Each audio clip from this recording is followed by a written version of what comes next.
جب کربلا میں امام حسین کے تمام ساتھی شہید ہو گئے، آپ خیام میں آ کے تمام بیویوں کو آخری سلام کرتے ہیں اور پھر اپنے بیٹے امام سجاد کے پاس آتے ہیں جو بستر بیماری پہ ہوتا ہے۔ آپ فرماتے ہیں، اے میرے بیٹے سجاد، اپنے بابا کا آخری سلام قبول کر۔ امام سجاد جیسے ہی امام حسین کو دیکھتے ہیں کہ آپ کے چہرے پہ علی اصغر کا خون لگا ہے اور نہ ساتھ عباس ہے نہ اکبر، تو آپ کہتے ہیں، بابا مجھے بھی اجازت دیں کہ میں میدان میں جا کے شہادت کا جام پی سکوں۔ امام حسین فرماتے ہیں، اے سجاد، تمہارا امتحان اتنا آسان نہیں، ہمیں شہید ہو لینے دو، اس کے بعد تمہیں اپنی بہنوں اور ماؤں کے ساتھ قیدی ہو کے شام تک جانا ہے اور قدم قدم پہ اپنے خطبوں سے سوئے ہوئے مسلمانوں کو بیدار کرنا ہے۔ بس امام حسین میدان میں آتے ہیں اور یہ آواز دیتے ہیں، اے میرے نانا کی امت، میں تمہارے رسول کا نواسا حسین ہوں، میں وہ ہوں جس کے بیٹوں کو تم نے مار دیا، میں وہ ہوں جن کے بھائیوں کو تم نے قتل کر دیا۔ اے ظالموں، بتاؤ میں نے تمہارا کیا بگاڑا ہے؟ فوج یزید ہنس ہنس کے کہتی ہے کہ اے حسین، یہ سب ہم تیرے باپ علی کے بغض میں کر رہے ہیں۔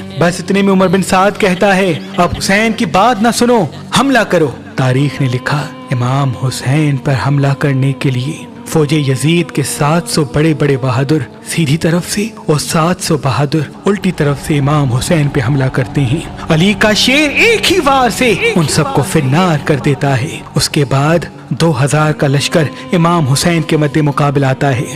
امام حسین جب ان کو فنار کرتے ہیں تو فوج یزید میں یہ آواز بلند ہوتی ہے کہ یہ علی کا شیر ہے، اور ہم نے خود علی سے سنا کہ میرے تمام بیٹوں میں سے سب سے اچھی جنگ حسین لڑتا ہے۔ یہ بات جب عمر بن سعد اور شمر کے کانوں تک آ پہنچتی ہے تو وہ کہتے ہیں، اب حسین پہ ایک ساتھ حملہ کرتے ہیں۔ بس 9 لاکھ کا لشکر امام حسین پہ حملہ کرتا ہے۔ امام حسین علی کے شیر اس 9 لاکھ کے لشکر پہ ایسے وار کرتے ہیں کہ فوج بھاگنا شروع کر دیتی ہے۔ کچھ لوگ دریائے فرات کی طرف بھاگتے ہیں اور کچھ لوگ کوفے کی طرف واپس پلٹ جاتے ہیں۔ عمر بن سعد نے جیسے ہی یہ منظر دیکھا تو یہ کہنے لگا کہ اگر اس طرح سے لڑتے رہے تو حسین کو مات دینا ناممکن ہے۔ اے لوگو، کچھ لوگ جائیں اور خیام کو آگ لگا دیں اور باقی کے سپاہی سب امام حسین سے دور ہو کے تیر، نیزے اور بھالے امام حسین کو ماریں۔ بس لشکر امام حسین سے دور ہونا شروع ہوتا ہے اور دور سے کوئی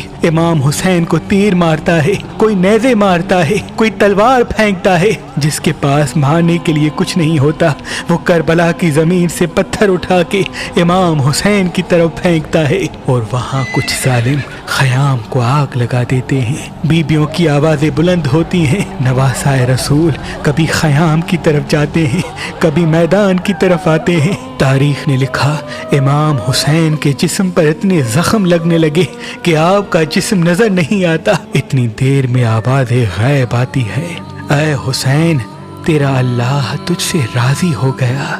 امام حسین اپنی تلوار کو روک لیتے ہیں اور اتنے میں ایک ظالم امام حسین کی کمر میں ایسا نیزہ مارتا ہے کہ آپ گھوڑے کی زین سے زمین کی طرف آتے ہیں۔ تاریخ نے لکھا، آپ کے جسم پر تیر زیادہ ہونے کی وجہ سے نہ آپ گھوڑے کی زین پہ تھے نہ آپ زمین پہ تھے، آپ تیروں کے مسلح پہ اللہ کی عبادت میں مصروف ہیں اور بار بار اللہ کا شکر کر رہے ہیں کہ اے اللہ، تیرا شکر ہے کہ تو نے محمد کے اس نواسے کو اس عظیم امتحان کے لیے چنا۔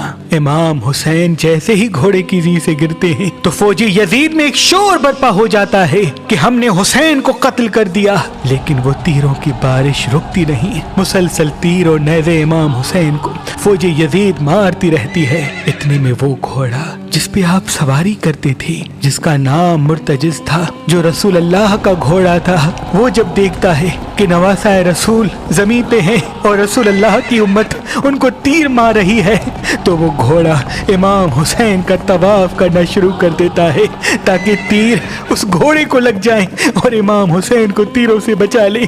یہ منظر جیسے ہی عمر بن سعد نے دیکھا تو وہ زور سے کہتا ہے کہ تیروں کو روکو، ارے تمہیں معلوم نہیں یہ وہی گھوڑا ہے جس پہ اللہ کے رسول سواری کرتے تھے. ایسا نہ ہو کہ اس گھوڑے کو تیر لگے اور اللہ کے رسول ہم سے ناراض ہو جائے.